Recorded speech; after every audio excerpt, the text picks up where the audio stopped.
Welcome to Comfort TV, the channel news, bringing you verified and balanced news from Nigeria and around the world. I am Faith Kevin. Thanks for joining us for another edition. First, the headlines. President Tinubu orders action to crash food prices, targets safe passage for commodities. Bayelsa APC social media chief remanded in prison for 30 days. UK lifts travel restriction on Kaduna, signs new development framework. Federal government gets fresh strike notice from doctors. Unilag refutes system glitch claims in 2025-2026 screening exercise. On business news, Nigeria's electricity exports to Benin Republic hit $66 million. APM Terminals Apapa empowers young women with groundbreaking female mechanic training initiative. On the foreign scene, Peter Mandelson sacked as UK ambassador to the US over Epstein links. Charlie Kirk, key Trump ally, shot dead at Utah Valley University event. On sports, Christian Eriksen signs with Bundesliga club Wolfsburg, and NFF dismisses reports of FIFA clearing South Africa in player role. Now the news. President Bola Tinubu has directed the Federal Executive Council FEC to take urgent measures to reduce food prices nationwide, with a particular focus on ensuring the safe and unhindered movement of farm produce across transport routes. Minister of State for Agriculture and Food Security, Senator Aliyu Sabi Abdullahi, disclosed this in Abuja at a one-day capacity building workshop for Senate correspondents. He explained that in addressing the high cost of transporting farm produce, a Federal Executive Council committee is already working on how to guarantee safe passage of agricultural foods and commodities across routes in the country.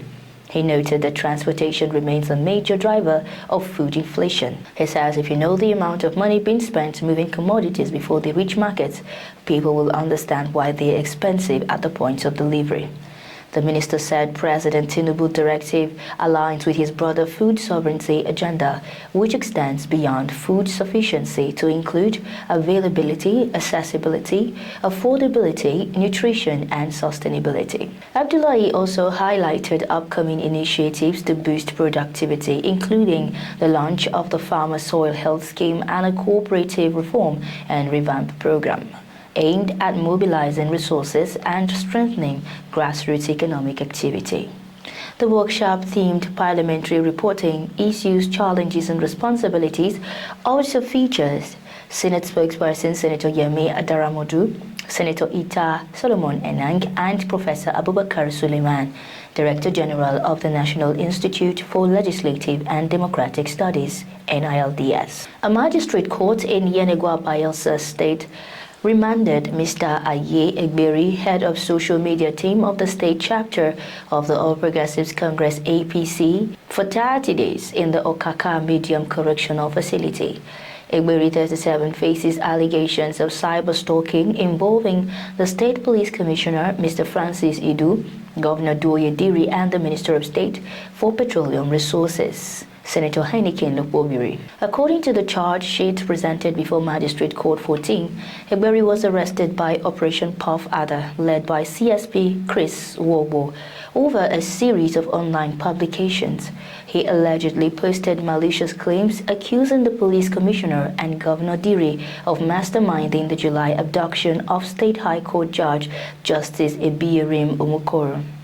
He was also accused of using a Facebook account to publish defamatory articles against Minister Lukbubiri, claiming he orchestrated the formation of the African Democratic Congress in Bayelsa State. Egberi's publications, according to the police, were deliberate attempts to sabotage ongoing efforts by security agencies and the state government to ensure the rescue of the abducted judge and maintain public safety. At the hearing of the suit presided over by Magistrate Stanley Ekeru, the prosecution requested that Egberi be remanded pending further investigations into the alleged cyberbullying. According to the Police Prosecution Counsel, Japhet O. Japhet Esquire, The defendants used the said Facebook accounts to ridicule, mock, and target the state governor, police CP, and others to cause breakdown of law and order in the state, posing a threat to them and their families. During proceedings, the Police Prosecution Counsel Japheth urged the court to consider the probate cause for remanding the accused over alleged cyberstalking, an offence punishable under Section 24, subsection 1b of the Cybercrime Prohibition and Prevention Act 2015 as amended in 2024. He noted that upon conviction, the offence carries a maximum penalty of 10 years imprisonment and a fine of 25 million naira and is triable at the Federal High Court. Japheth emphasized that the court has the authority to remand the accused pending advice from the Director of Public Prosecution (DPP) or arraignment at the High Court. In his ruling, Magistrate Stanley Keru ordered that the accused, Mr. Aye Egberi, be remanded at the Medium Correctional Facility in Okaka while further police investigation into the charges continue. The United Kingdom has lifted travel restrictions on Kaduna State, moving it from the red to the amber category in its travel advisory. The change now allows British citizens to travel freely to the state. This announcement was made by Cynthia Rowe, Development Director of the Foreign Commonwealth and Development Office (FCDO), during the signing of a new Kaduna Mutual Accountability Framework with the state government in Kaduna. Rowe explained that Kaduna had been classified as red since 2022 due to security concerns, but was reclassified as amber following significant improvements in the state's security situation. She described the change as recognition of Governor Uba Sani's efforts in addressing insecurity and said it sends a strong signal to prospective investors. The come-off agreement jointly signed by Governor Sani and Rowe aims to build on existing progress in governance, health, education and agriculture. Governor Sani highlighted tangible results achieved through the partnership, including reduced maternal and child mortality rates, improved healthcare access, unprecedented upgraded school infrastructure, and strengthened teacher training programs. He also disclosed that over 10% of Kaduna's 2025 budget has been allocated to boosting crop and livestock productivity. Ongoing reform programs such as the Local Government Transparency, Accountability and Sustainability (LFTA's) initiative, issue-based projects and community development charters are being implemented to deepen citizen engagement and strengthen public institutions. Governor Sani expressed confidence that the new framework would accelerate development and further consolidate Kaduna's reputation as a resilient, investment-friendly and inclusive state. The Nigerian Association of Resident Doctors (NARD), following their unmet demands for their welfare and conditions of service, has issued a 24-hour ultimatum to the government or they will go on strike. They may embark on a nationwide strike starting Friday, September 12, following the expiration of its earlier 10-day ultimatum. The NARD had some weeks ago threatened to embark on a strike, but the association called it off at the last minute as negotiations began with the government. This comes amid the strike by resident doctors in Abuja and Oyo states. Resident doctors, who constitute the majority of the medical workforce in teaching and specialist hospitals, have repeatedly gone on strike in recent years over unpaid wages, poor welfare, and inadequate working conditions. The decision was reached at the end of the NARD's Extraordinary National Executive Council (ENEC) meeting September 10 and concluded in the early hours of Thursday, where members unanimously resolved to down tools. The doctors are demanding immediate payment of the outstanding 2025 Medical Residency Training Fund, settlement of 5 months arrears from the 25 to 35% Consolidated Medical Salary Structure Review, and other long-standing salary backlogs. They also called on others are the payment of the 2024 Accoutrement Allowance arrears, prompt disbursement of specialist allowance, and restoration of the recognition of the West African postgraduate membership certificates. They also called on the National Postgraduate Medical College of Nigeria to issue membership certificates to all deserving candidates, implement the 2024 CONMAS, resolve outstanding welfare issues in Kaduna State, and address the plight of resident doctors at Lautech Teaching Hospital of Bomosho. Speaking to newsmen, President of NARJ, Dr. Tokbe Osundara, said the decision to issue the fresh ultimatum followed a 6-hour meeting of the association's National Executive Council meeting. According to him, the association acknowledged the government's promise to address their concerns but insisted on immediate action. The University of Lagos UNILAG has addressed recent insinuations circulating via emails and social media regarding the 2025-2026 post-UME screening exercise which took place from September 1 to September 4, 2025. In a statement issued by the university signed by Adejoke R. Alaga Ibrahim, Head Communication Unit, the institution stressed that the notification of examination malpractice sent to some candidates of the screening exercise were not caused by a system or technical glitch. UNILAG explained that the flagged cases were the result of clear violations of established examinations guidelines. The management also clarified that, in accordance with existing laws and data protection standards, it will not release uncensored video recordings to the public. However, it may publish a limited number of anonymized screenshots solely to illustrate the type of violations under review. The university warned candidates to disregard information from unauthorized channels and rely exclusively on communications issued through the university's official platform and channels, earlier indicated in prior notices to them. ComfortTV.channel news returns shortly with business, foreign and sports news.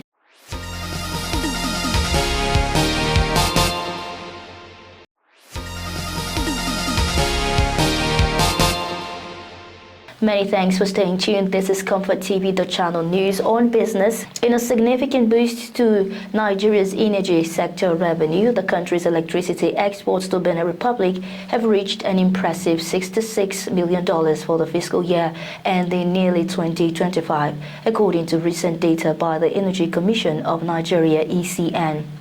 Dr. Mustapha Abdullahi, Director General of the ECN, explained during a recent interview that the exports represent only about 6% of Nigeria's total electricity generation, primarily sourced from hydroelectric plants along shared border rivers. He noted that without these exports, bilateral tensions could escalate, potentially impacting Nigeria's access to vital water resources for power generation. This milestone underscores Nigeria's pivotal role as a regional power supplier amid ongoing domestic challenges in electricity generation and distribution. The figure, which reflects payments received and invoiced volumes under bilateral agreements, marks a notable increase from the $63.7 million recorded in 2022, highlighting growing demand from Benin's energy-deficient grid.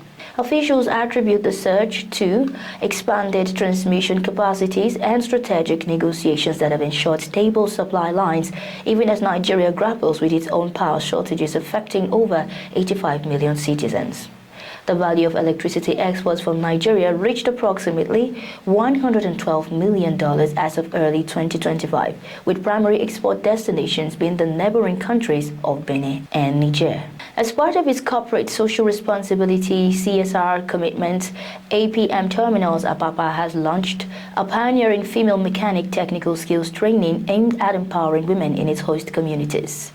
The official inauguration took place at the Lagos Port Complex Apapa and was attended by beneficiaries, community representatives, and industry leaders. Speaking at the event, the terminal manager at APM Terminals Apapa, Steen Knudsen, congratulated the 20 women aged between 18 and 26 who were selected after demonstrating determination and commitment during the application process. He emphasized that education and personal development are essential drivers of progress and observed that stepping into a traditionally male-dominated profession requires courage and resilience. While acknowledging that women remain underrepresented in technical and operational roles at the port, he stressed that the new initiative will help create an inclusive environment where both women and men can thrive without discrimination. Knudsen encouraged the trainees to dedicate themselves fully to the program, adding that he hoped to see many of them return for internship at APM Terminals Apapa as part of efforts to build a more diverse workforce. Nigeria's first female mechanic and president of the Lady Mechanic Initiative, Engineer Sandra Agwebo, also attended the event and commended APM Terminals Apapa for sponsoring the training and equipping the participants with the resources needed to excel. She noted that women have a critical role to play in today's rapidly evolving and increasingly automated industries and should be afforded the opportunity to contribute meaningfully. For her, the initiative is not only about technical skills, but also about offering young women an alternative to negative societal pressures. On the foreign scene, Peter Mandelson, the UK's ambassador to the United States, has been sacked over revelations about his friendship with the late sex offender Jeffrey Epstein, the UK government said. The Prime Minister has asked the Foreign Secretary to withdraw him as ambassador. A Foreign Ministry statement said that new messages revealed showed the depth and extent of Peter Mandelson's relationship with Jeffrey Epstein. Right-wing political commentator and a key aide of President Donald Trump, Charlie Kirk, was shot dead while speaking at an event at Utah Valley University. Trump confirmed his death in a social media post and ordered that all American flags throughout the country be lowered to half-mast. Kirk, 31, was shot in the neck when he was responding to a student's question about mass shooting during the university event. The way about 3,000 people gathered at the event, video footage from the scene showed students fleeing after hearing gunshots. The investigators are still searching for the gunman and no arrest has been made so far. Multiple agencies, including the Orem Police Department, Utah Valley University Police, the FBI, and the Utah Department of Public Safety are involved in the probe. FBI Director Kash Patel said an unnamed subject has been detained for questioning and then released. Kirk's death comes amid a surge in political violence in America. In the first 6 months of the year, the U.S. experienced about 150 politically motivated attacks, nearly twice as many as over the same period last year, according to Mike Jensen, a researcher at the University of Maryland. On sports, Denmark international Christian Eriksen has joined German Bundesliga club Wolfsburg on a free transfer until 2027, the club announced. Eriksen has been a free agent since his contract with Manchester United expired in the summer.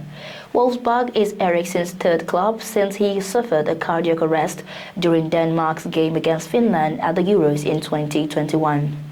Although he made a comeback after being fitted with an implantable cardioverter defibrillator (ICD), he was forced to leave his then club, Inter Milan, as Italian regulations prevent athletes from competing with ICDs. After a highly successful 6-month spell at Brentford, Eriksen joined United in 2022.